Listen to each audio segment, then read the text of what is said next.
The book of 2 Samuel, chapter 1. It happened after the death of Saul, when David was returned from the slaughter of the Amalekites, and David had stayed 2 days in Ziklag. It happened on the 3rd day that, behold, a man came out of the camp from Saul, with his clothes torn, and earth on his head. And so it was, when he came to David, that he fell to the earth and did obeisance. David said to him, "Where do you come from?" He said to him, "I have escaped out of the camp of Israel." David said to him, "How did it go? Please tell me." He answered, "The people have fled from the battle, and many of the people also have fallen and are dead, and Saul and Jonathan his son are dead also." David said to the young man who told him, "How do you know that Saul and Jonathan his son are dead?" The young man who told him said, "As I happened by chance on Mount Gilboa, behold, Saul was leaning on his spear, and behold, the chariots and the horsemen followed hard after him. When he looked behind him, he saw me, and he called to me. I answered, 'Here I am.' He said to me, 'Who are you?' I answered him, 'I am an Amalekite.' He said to me, 'Please stand beside me and kill me, for anguish has taken hold of me, because my life is yet whole in me.' So I stood beside him and killed him, because I was sure that he could not live after that he had fallen. I took the crown that was on his head and the bracelet that was on his arm, and have brought them here to my lord." Then David took hold on his clothes and tore them, and likewise all the men who were with him. They mourned and wept and fasted until evening for Saul, and for Jonathan his son, and for the people of Yahweh, and for the house of Israel, because they were fallen by the sword. David said to the young man who told him, "Where are you from?" He answered, "I am the son of a foreigner, an Amalekite." David said to him, "How are you not afraid to put forth your hand to destroy Yahweh's anointed?" David called one of the young men and said, "Go near and fall on him." He struck him so hard that he died. David said to him, "Your blood be on your head, for your mouth has testified against you, saying, 'I have slain Yahweh's anointed.'" David lamented with this lamentation over Saul and over Jonathan his son. And he commanded them to teach the children of Judah the song of the bow. Behold, it is written in the book of Jasher, "Your glory, Israel, is slain on your high places. How the mighty have fallen. Don't tell it in Gath, don't publish it in the streets of Ashkelon, lest the daughters of the Philistines rejoice, lest the daughters of the uncircumcised triumph. You mountains of Gilboa, let there be no dew nor rain on you, neither fields of offerings. For there the shield of the mighty was vilely cast away. The shield of Saul was not anointed with oil. From the blood of the slain, from the fat of the mighty, Jonathan's bow didn't turn back. Saul's sword didn't return empty. Saul and Jonathan were lovely and pleasant in their lives. In their death, they were not divided. They were swifter than eagles. They were stronger than lions. You daughters of Israel, weep over Saul, who clothed you in scarlet delicately, who put ornaments of gold on your clothing. How are the mighty fallen in the midst of the battle! Jonathan is slain on your high places. I am distressed for you, my brother Jonathan. You have been very pleasant to me. Your love to me was wonderful, passing the love of women. How are the mighty fallen, and the weapons of war perished." 2 Samuel chapter 2. It happened after this that David inquired of Yahweh, saying, "Shall I go up into any of the cities of Judah?" Yahweh said to him, "Go up." David said, "Where shall I go up?" He said, "To Hebron." So David went up there, and his 2 wives also, Ahinoam the Jezreelitess, and Abigail, the wife of Nabal, the Carmelite. David brought up his men who were with him, every man with his household. They lived in the cities of Hebron. The men of Judah came, and there they anointed David king over the house of Judah. They told David, saying, "The men of Jabesh Gilead were those who buried Saul." David sent messengers to the men of Jabesh Gilead and said to them, "Blessed are you by Yahweh, that you have shown this kindness to your Lord, even to Saul, and have buried him. Now may Yahweh show loving kindness and truth to you. I also will reward you for this kindness, because you have done this thing. Now therefore, let your hands be strong and be valiant, for Saul your Lord is dead, and also the house of Judah have anointed me king over them." Now Abner, the son of Ner, captain of Saul's army, had taken Ishbosheth, the son of Saul, and brought him over to Mahanaim, and he made him king over Gilead, and over the Asherites, and over Jezreel, and over Ephraim, and over Benjamin, and over all Israel. Ishbosheth, Saul's son, was 40 years old when he began to reign over Israel, and he reigned 2 years. But the house of Judah followed David. The time that David was king in Hebron over the house of Judah was 7 years and 6 months. Abner, the son of Ner, and the servants of Ishbosheth, the son of Saul, went out from Mahanaim to Gibeon. Joab, the son of Zeruiah, and the servants of David went out and met them by the pool of Gibeon, and they sat down, the one on one side of the pool and the other on the other side of the pool. Abner said to Joab, "Please, let the young men arise and play before us." Joab said, "Let them arise." Then they arose and went over by number 12 for Benjamin, and for Ishbosheth the son of Saul, and 12 of the servants of David. They caught every one his fellow by the head, and thrust his sword in his fellow's side, so they fell down together. Therefore that place was called Helkath Hazurim, which is in Gibeon. The battle was very severe that day, and Abner was beaten, and the men of Israel before the servants of David. The 3 sons of Zeruiah were there, Joab and Abishai and Asahel. And Asahel was as light of foot as a wild gazelle. Asahel pursued after Abner, and in going he didn't turn to the right hand nor to the left from following Abner. Then Abner looked behind him and said, "Is it you, Asahel?" He answered, "It is I." Abner said to him, "Turn aside to your right hand or to your left, and grab one of the young men, and take his armor." But Asahel would not turn aside from following him. Abner said again to Asahel, "Turn aside from following me. Why should I strike you to the ground? How then should I hold up my face to Joab your brother?" However, he refused to turn aside. Therefore Abner with the back end of his spear struck him in the body, so that the spear came out behind him, and he fell down there and died in the same place. It happened that as many as came to the place where Asahel fell down and died stood still.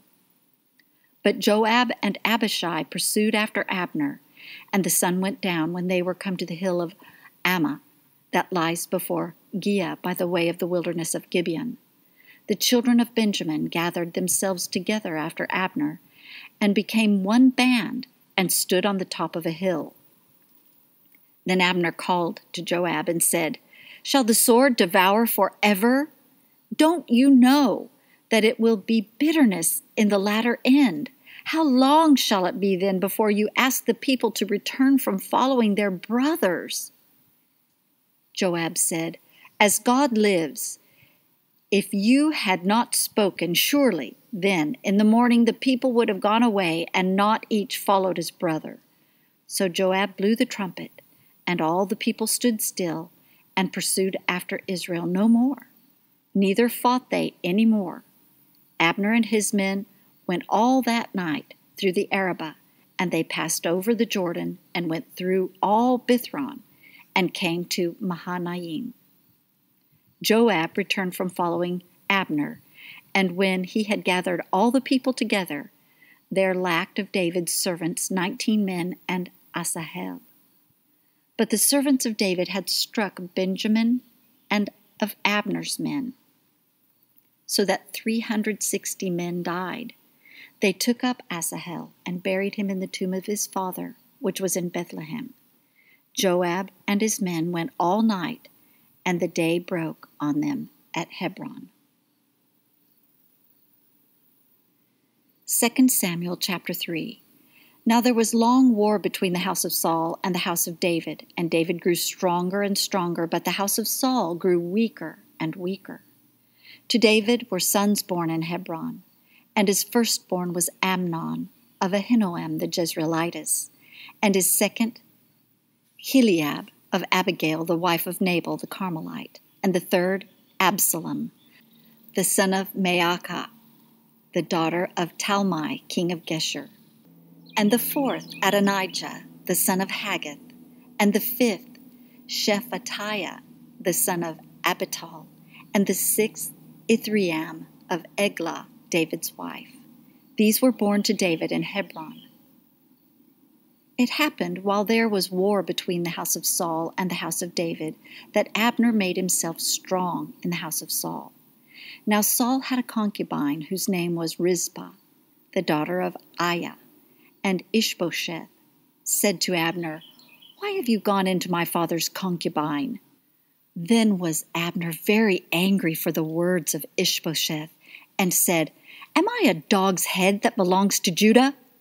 Today I show kindness to the house of Saul your father, to his brothers, and to his friends, and have not delivered you into the hand of David, and yet you charge me this day with a fault concerning this woman.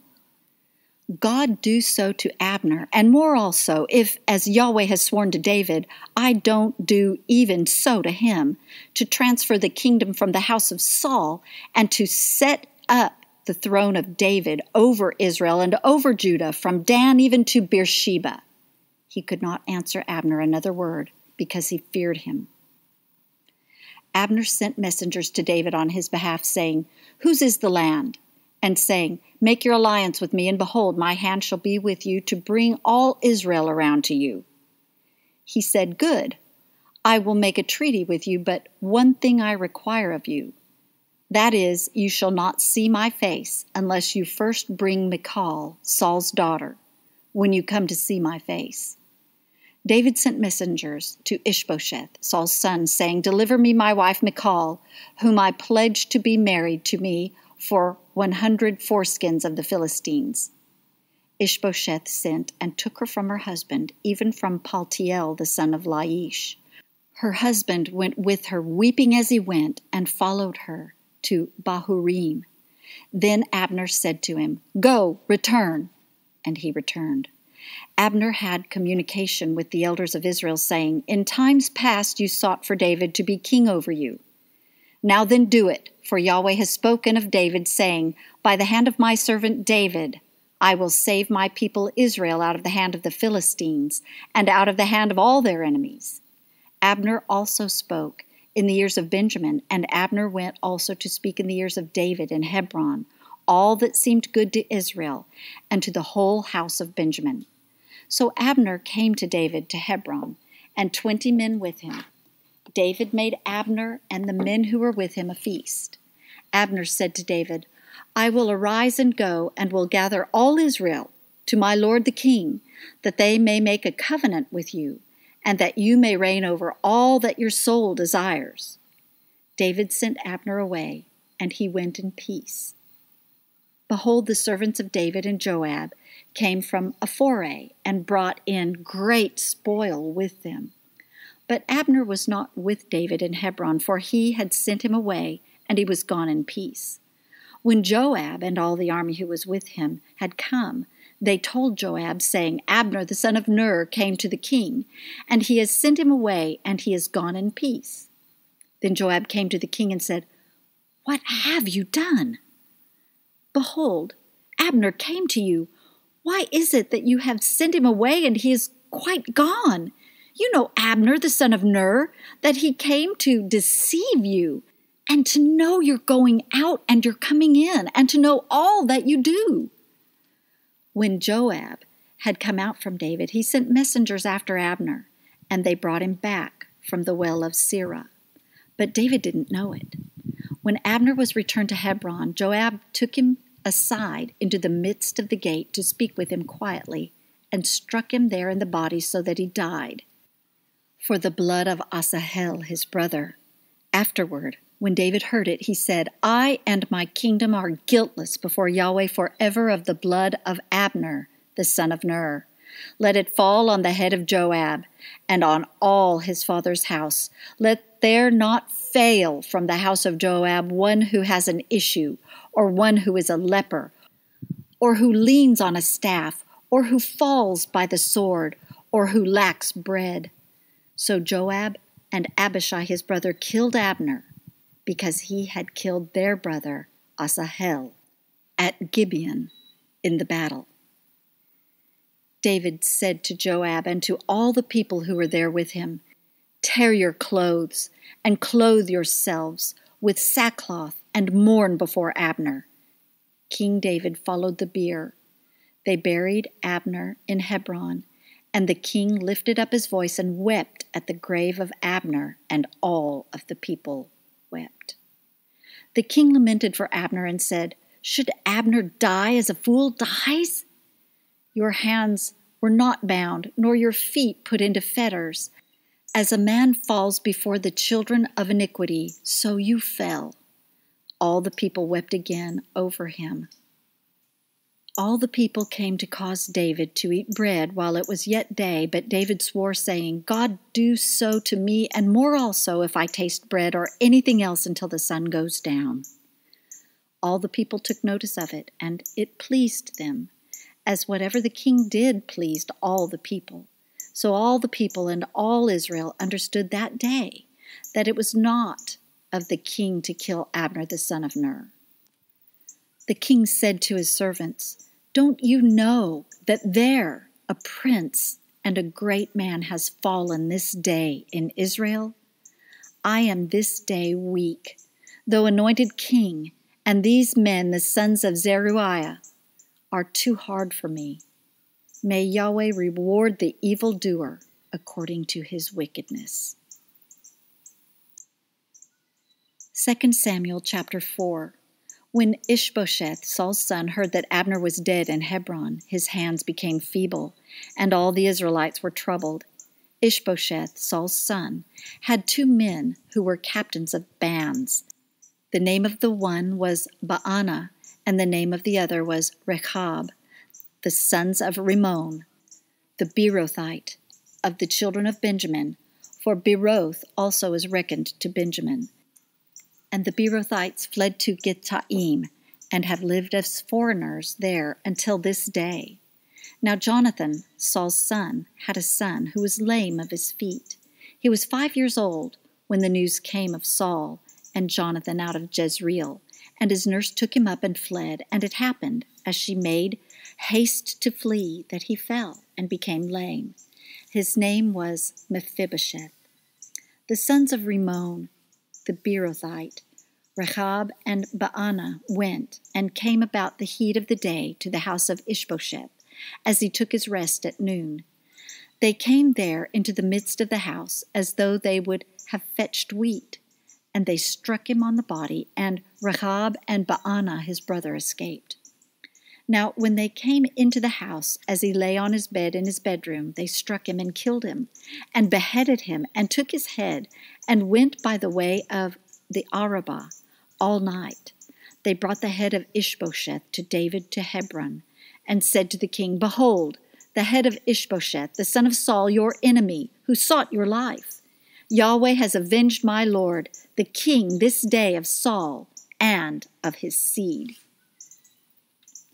David answered Rechab and Baanah his brother, the sons of Rimmon the Beerothite, and said to them, As Yahweh lives, who has redeemed my soul out of all adversity, when someone told me, Behold, Saul is dead, thinking to have brought good news, I took hold of him and killed him in Ziklag, which was the reward I gave him for his news. How much more, when wicked men have slain a righteous person in his own house on his own bed, shall I not now require his blood of your hand and take you away from the earth." David commanded his young men, and they killed them, and cut off their heads and their feet, and hanged them up beside the pool in Hebron. But they took the head of Ishbosheth and buried it in the grave of Abner in Hebron. 2 Samuel chapter 5. Then came all the tribes of Israel to David to Hebron and spoke, saying, "Behold, we are your bone and your flesh. In times past, when Saul was king over us, it was you who led out and brought in Israel. Yahweh said to you, 'You shall be shepherd of my people, Israel, and you shall be prince over Israel.'" So all the elders of Israel came to the king to Hebron, and King David made a covenant with them in Hebron before Yahweh, and they anointed David king over Israel. David was 30 years old when he began to reign, and he reigned for 40 years. In Hebron, he reigned over Judah 7 years and 6 months, and in Jerusalem, he reigned 33 years over all Israel and Judah. The king and his men went to Jerusalem against the Jebusites, the inhabitants of the land, who spoke to David, saying, "Unless you take away the blind and the lame, you shall not come in here," thinking, "David can't come in here." Nevertheless, David took the stronghold of Zion. The same is the city of David. David said on that day, "Whoever strikes the Jebusites, let him get up to the watercourse and strike the lame and the blind, who are hated by David's soul." Therefore they say, "The blind and the lame can't come into the house." David lived in the stronghold and called it the city of David. David built around from Millo and inward. David grew greater and greater, for Yahweh, the God of armies, was with him.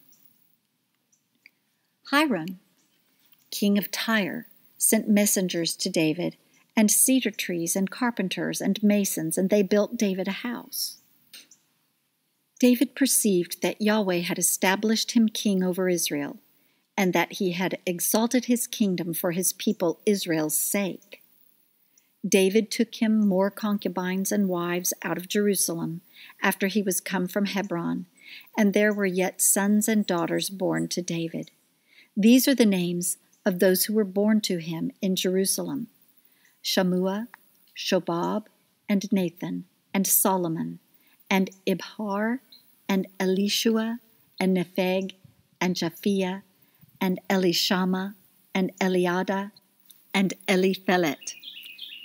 When the Philistines heard that they had anointed David king over Israel, all the Philistines went up to seek David, and David heard of it and went down to the stronghold. Now the Philistines had come and spread themselves in the valley of Rephaim. David inquired of Yahweh, saying, "Shall I go up against the Philistines? Will you deliver them into my hand?"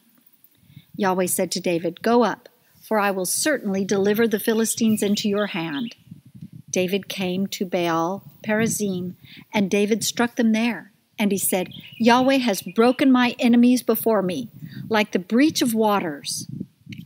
Therefore he called the name of that place Baal Perazim.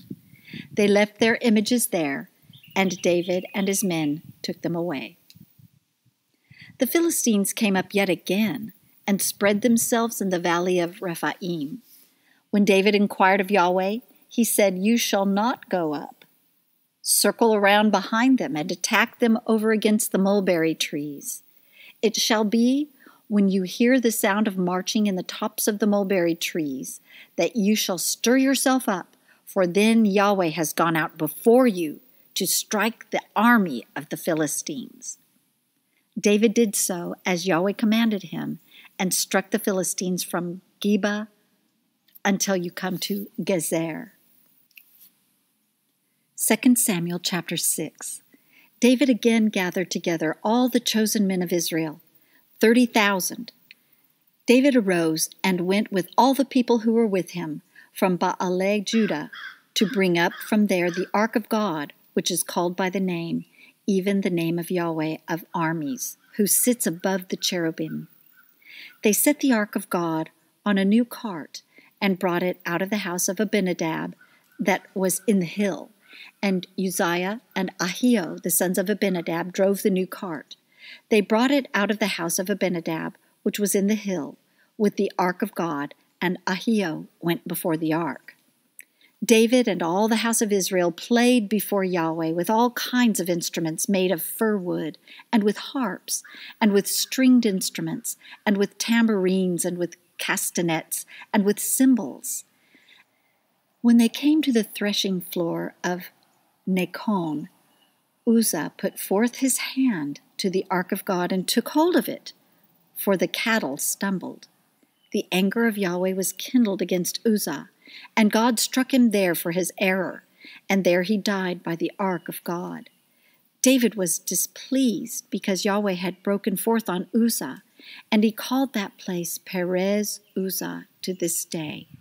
David was afraid of Yahweh that day, and he said, "How shall the ark of Yahweh come to me?" So David would not move the ark of Yahweh to be with him in the city of David. But David carried it aside into the house of Obed-Edom, the Gittite. The ark of Yahweh remained in the house of Obed-Edom, the Gittite, 3 months, and Yahweh blessed Obed-Edom and all his house. It was told King David, saying, "Yahweh has blessed the house of Obed-Edom and all that pertains to him because of the ark of God." David went and brought up the ark of God from the house of Obed-Edom into the city of David with joy. It was so that when those who bore the ark of Yahweh had gone 6 paces, he sacrificed an ox and a fattened calf. David danced before Yahweh with all his might, and David was clothed in a linen ephod. So David and all the house of Israel brought up the ark of Yahweh with shouting and with the sound of the trumpet. It was so, as the ark of Yahweh came into the city of David, that Michal, the daughter of Saul, looked out at the window and saw King David leaping and dancing before Yahweh, and she despised him in her heart. They brought the ark of Yahweh and set it in its place in the midst of the tent that David had pitched for it.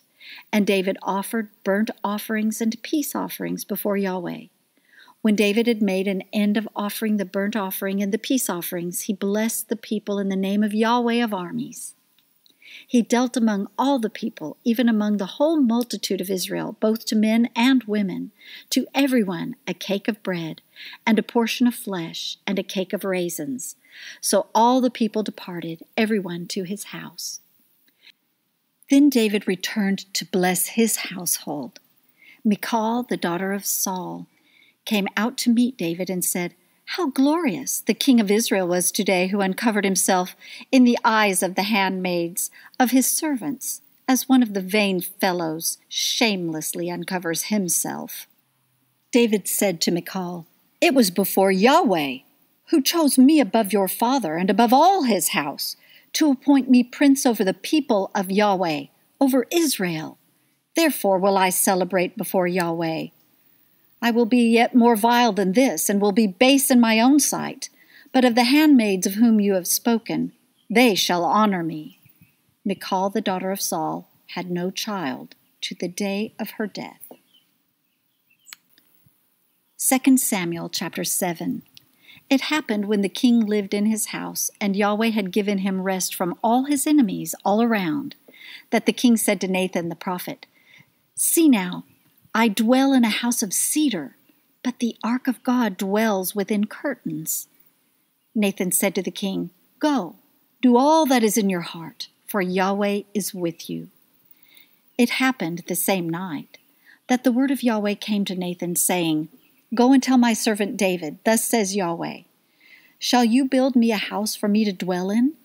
For I have not lived in a house since the day that I brought up the children of Israel out of Egypt, even to this day, but have moved around in a tent and in a tabernacle.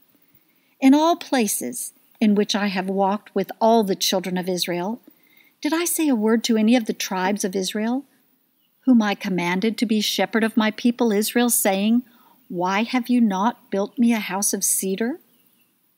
Now therefore, you shall tell my servant David this. Thus says Yahweh of armies, I took you from the sheep pen. from following the sheep, that you should be prince over my people, over Israel. I have been with you wherever you went, and have cut off all your enemies from before you. I will make you a great name, like the name of the great ones who are in the earth. I will appoint a place for my people Israel, and I will plant them, that they may dwell in their own place, and be moved no more. Neither shall the children of wickedness afflict them any more, as at the first. And as from the day that I commanded judges to be over my people Israel, I will cause you to rest from all your enemies. Moreover, Yahweh tells you that Yahweh will make you a house. When your days are fulfilled and you shall sleep with your fathers, I will set up your seed after you, who shall proceed out of your bowels, and I will establish his kingdom. He shall build a house for my name, and I will establish the throne of his kingdom forever. I will be his father, and he shall be my son. If he commits iniquity, I will chasten him with the rod of men and with the stripes of the children of men. But my loving kindness shall not depart from him, as I took it from Saul, whom I put away before you. Your house and your kingdom shall be made sure forever before you. Your throne shall be established forever. According to all these words and according to all this vision, so Nathan spoke to David. Then David the king went in and sat before Yahweh, and he said, Who am I, Lord Yahweh, and what is my house that you have brought me thus far? This was yet a small thing in your eyes, Lord Yahweh, but you have spoken also of your servant's house for a great while to come, and this after the way of men, Lord Yahweh. What more can David say to you? For you know your servant, Lord Yahweh. For your word's sake, and according to your own heart, you have worked all this greatness to make your servant know it. Therefore, you are great, Yahweh God, for there is none like you. Neither is there any God besides you, according to all that we have heard with our ears. What one nation in the earth is like your people, even like Israel, whom God went to redeem to himself for a people, and to make him a name, and to do great things for you, and awesome things for your land before your people, whom you redeemed to you out of Egypt from the nations and their gods. You established for yourself your people Israel to be a people to you forever, and you, Yahweh, became their God. Now, Yahweh God, the word that you have spoken concerning your servant and concerning his house, confirm it forever, and do as you have spoken. Let your name be magnified forever, saying, Yahweh of armies is God over Israel, and the house of your servant David shall be established before you. For you, Yahweh of armies, the God of Israel, have revealed to your servant, saying, I will build you a house.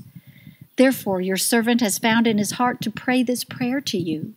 Now, O Lord Yahweh, you are God, and your words are truth, and you have promised this good thing to your servant. Now therefore let it please you to bless the house of your servant, that it may continue forever before you. For you, Lord Yahweh, have spoken it. Let the house of your servant be blessed forever with your blessing.